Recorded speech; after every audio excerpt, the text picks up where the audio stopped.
If you're wondering what all of this is about, then stick around until the end of the video. But for now, let's get into the business of today's business.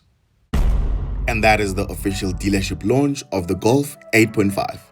Now, if you were part of the 4,200 people and counting who've watched our 8.5 review, thank you, because as a result of that video, VW Northcliffe of the Hatfield Group invited us back to film the dealership launch. Stepping onto the dealership floor, the 8.5 R line is placed next to the pre-facelift Golf 8R, and you can immediately tell where it gets its inspiration from. However, the 8.5 has an ever so slightly sharper front end with its more angular headlights and looks a touch more modern. We were also greeted by what felt like an automotive time machine, and that is every single Golf generation from the trailblazing Mark 1 of 1974 right through to the modern Mark 8, lined up in a perfectly curated showroom. It was a privilege being surrounded by decades of innovation and history under one roof. Kicking things off is the Mark 1 Golf, and it looks absolutely pristine in its aftermarket BBS rims, a staple rim in the South African automotive landscape. The Mark II delivered a raw and mechanical feel that you almost cannot replicate in modern vehicles today through its 1.8-litre 5-cylinder engine with a 20-valve head. I madoti vura ismoking gani kinkiliziti despromstiti. Whatever you may call it a gas lako, this is the fastest VW to anyone who's from a gas. The Mark III VR6 produces 128 kilowatts and 235 Newton meters of torque. And while cars have gotten a lot faster since then, they've never sounded better.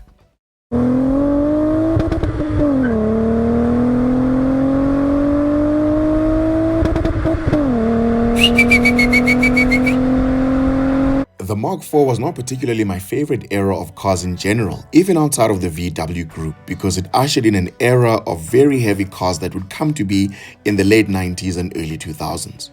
Depending on the model year, the Mark IV was around 50% heavier than the Mark I. A giant leap for mankind indeed. So we didn't get the Mark IV R32 in South Africa, so the first time we heard those beautiful DSG bangs was in the Mark V GTI, and that's when I fell in love with the VW brand. I always thought I was gonna own a GTI at some point in my life, but then for some odd reason I skipped right past the hot hatch phase by jumping from a Renault Clio straight into a G20 BMW 3 Series. And that was quite bizarre, if I have to say so myself. But anyway, this is not about me, so let's keep moving. Let me know in the comment section between the Golf 5 and Golf 6 which of the two was referred to as the fat boy. Now there's many opinions out there regarding this, but true VW fanboys and girls will know. Finally then, a heavily modified Mark 7.5R. To be honest, I think this era is the peak of Golf because it was just before the EU regulations started becoming really intrusive on car noise levels. So even in stock form, this Golf R sounds cracking. This particular example comes with honeycomb quilted bucket seats which absolutely look amazing. Now I did ask the owner how many kilowatts this particular example was generating, and he confirmed that because he's never dynoed the car before, it's pretty hard to say, but this is a stage 3 tune, so he expects that it's generating closer to 400 kilowatts. What a monster.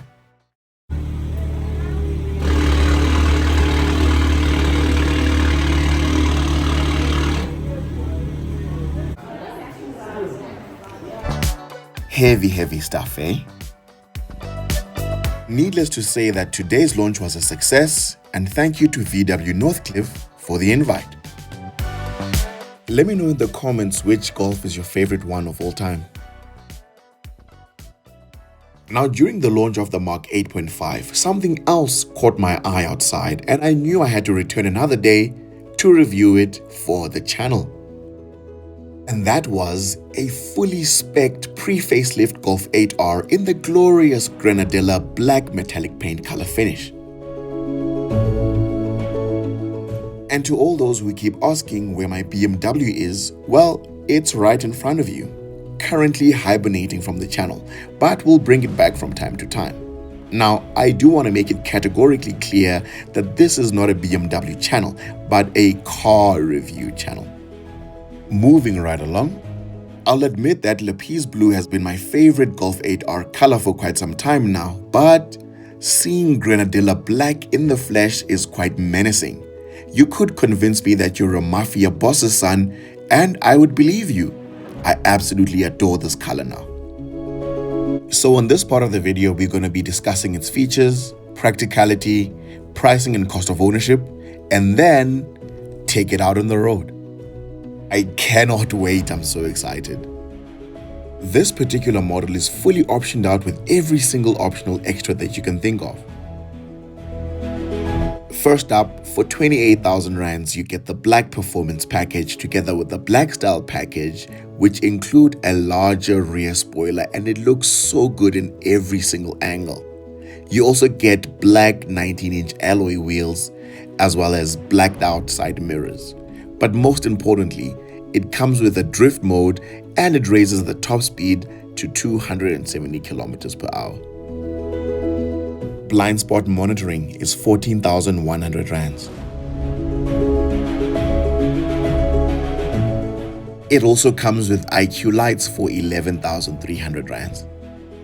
Fortunately enough, the panoramic sunroof comes as standard on the Golf R. And I believe most of the optional extras on the Golf R should be standard in any case. I mean, if you want to keep up with where the world is going, then have a trim level that has all the optional extras as standard equipment. And for a mouth-watering 73,900 rands, you get the R Performance package, which includes an Akrapovic exhaust. Honestly, this is the most important optional extra because without it, the Golf R sounds cute.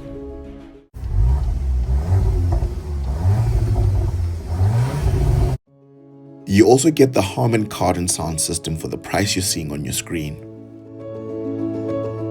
Head-up display comes in at 11,700 rands. I wish it showed a bit more information though. The 8.25 infotainment system is a no-cost option, but park assist and park distance control are at the price you're seeing on your screen.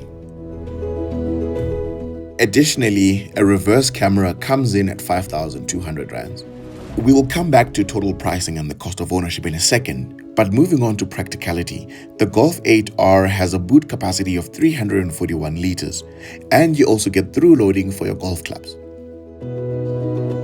Under the boot floor is where you'll find the Harman Kardon subwoofer, so there's no spare wheel.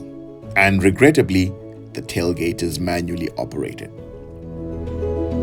When it comes to rear interior space and dimensions, practicality is pretty much identical to the facelifted Golf 8.5 that we reviewed a few weeks ago. But in summary, if you want more room in the rear, then you might want to upscale to a Tiguan. Nonetheless, the rear is well appointed with climate control and 2 USB-C ports. You get a center armrest with 2 cup holders, as well as ISOFIX anchor points for your child's seat. Up front, you get a beautiful clean design, and I actually prefer the smaller, more integrated infotainment screen than the facelift. These screens are getting bigger and bigger every year that, come the year 2030, you'll probably just need to plug in your 65-inch TV in here. You also get a lovely flat-bottom steering wheel with massive paddle shifts. The front is also equipped with a wireless charger with 2 USB-C ports. As standard, you get electrically adjustable front seats with memory function. Initially, I was under the impression that these were the same seats as those in the 8.5 facelift, but the Napa leather in here feels softer and more supple. So it turns out not all Napa leather is created equally. Nevertheless, there's ample standard features in here. I could spend an hour discussing everything, but in the interest of time, let's move on. Now back to pricing. Those optional extras we discussed a while ago would set you back 177,000 rands, which means a brand new Golf 8R fully optioned would come to 1,194,000 rands, basically 1.2 million. Fortunately, the model that we're reviewing today is a 2025 demo with less than 3,000 kilometers on the clock, going for 1,039,000 rands. This is virtually a brand new car and you're saving over 150,000 rands. And this is precisely the reason why every single car I've ever bought with my own money has been a demo. But full disclosure, you need to know what you're doing and perform the necessary due diligence. I'll do a separate video on this further down the line. On finance, it'll cost you 19,872 rands a month at the current prime interest rate of 11% per annum over 6 years. Insurance is risk profile dependent and the cheapest quote I got was 2,900 rands. Petrol will cost you 1,177 rands at the current inland price of 95 octane, which would then bring your total cost of ownership to 23,949 rands. Now, before we take this machine out on the road, if you've enjoyed the video thus far, then do well to like, comment, share, and subscribe. For the moment we've all been waiting for.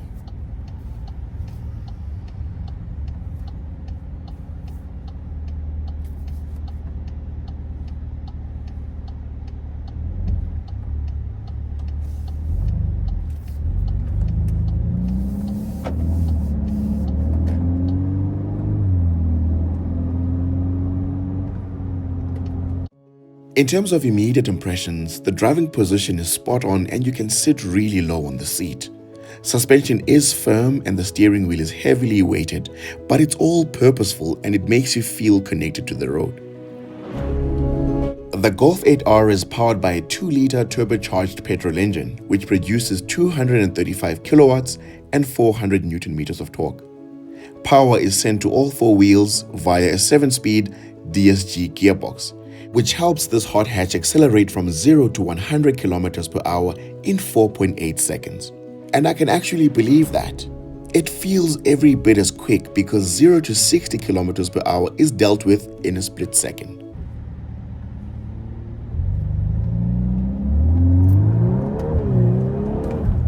And just like that, you're at 60.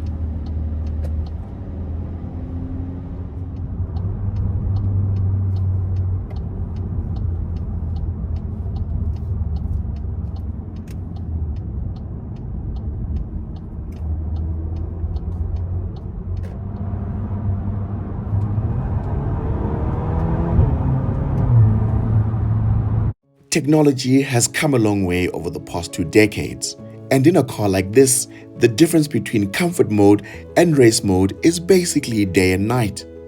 When you want to do the school run or the grocery shopping run, it can be a docile and muted animal. But with just a touch of a button, all of a sudden you have 235 kilowatts under your right foot.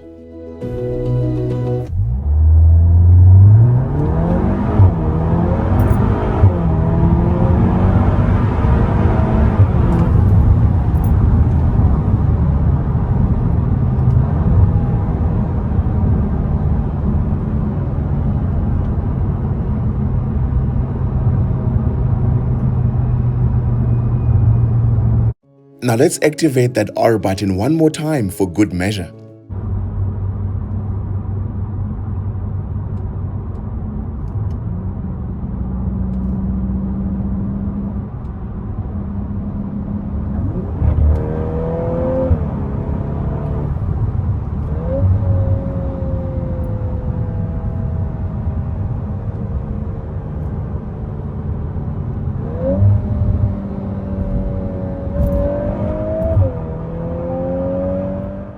In summary, the Audi RS3 and Mercedes-Benz A45 come with a base price of nearly 1.5 million rands.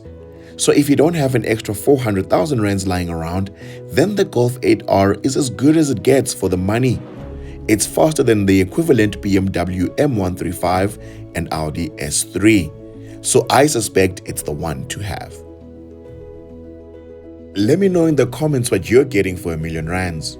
Personally, I've skipped right past my hot hatch era, so I'd probably just get an M340i. But if hot hatches are your thing, then I highly recommend the Golf 8R as a strong contender. And that brings me to the end of the video. Until next time, take care.